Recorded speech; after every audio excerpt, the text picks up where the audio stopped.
পাহাড় জুড়ে শুধু আগুন আর আগুন। কোথাও দাউ দাউ করে জ্বলছে বন, কোথাও আবার ঘন কালো ধোঁয়ায় ঢেকে গেছে পুরো জনপদ। আকাশ থেকে দেখা যাচ্ছে আগুনে পুড়ে যাওয়া বিস্তীর্ণ ভূমি।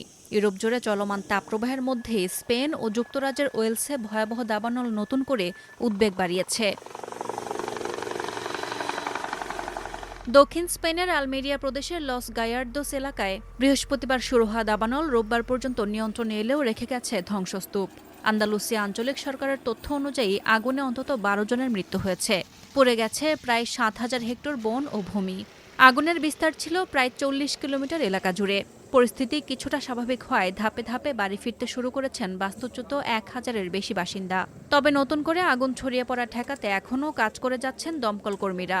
আগুনের কারণ হিসেবে ছিঁড়ে পড়া বৈদ্যুতিক তারকে সন্দেহ করা হলেও তদন্ত এখনও শেষ হয়নি। অন্যদিকে যুক্তরাজ্যের উত্তর ওয়েলসের কনউই মাউন্টেনে রোববার ছড়িয়ে পড়া দাবানলে জারি করা হয়েছে সর্বোচ্চ সতর্কতা। পাহাড় জুড়ে আগুন দ্রুত ছড়িয়ে পড়ায় সাইকল্যান্ড পাসের আশপাশের বাসিন্দাদের নিরাপদ স্থানে সরিয়ে নেওয়া হয়েছে। ল্যান্ডাডনো এলাকা থেকে ধারণ করা ভিডিওতে দেখা যায় আগুনের সঙ্গে ঘন ধোঁয়ায় ঢেকে গেছে পুরো পাহাড়ি অঞ্চল।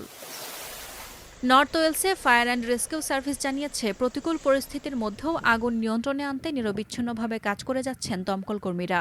বাসিন্দাদের দরজা জানালা বন্ধ রাখতে এবং ধোঁয়ার কারণে শ্বাসকষ্ট দেখা দিলে দ্রুত চিকিৎসা নেওয়ার পরামর্শ দেওয়া হয়েছে। একই সঙ্গে ওই এলাকা এড়িয়ে বিকল্প সড়ক ব্যবহার করতে বলা হয়েছে চালকদের।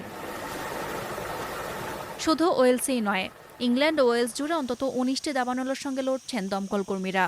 কয়েকদিনের টানা গরম ও শুষ্ক আবহাওয়ার কারণে যুক্তরাজ্যের বিভিন্ন এলাকায় দাবানলের ঝুঁকি খুব বেশি থেকে অত্যন্ত গুরুতর পর্যায়ে রয়েছে বলে সতর্ক করেছে কর্তৃপক্ষ।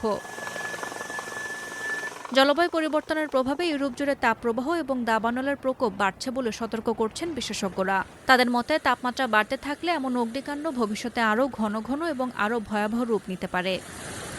সাদিয়া ইয়াসমিন, প্রথম আলো।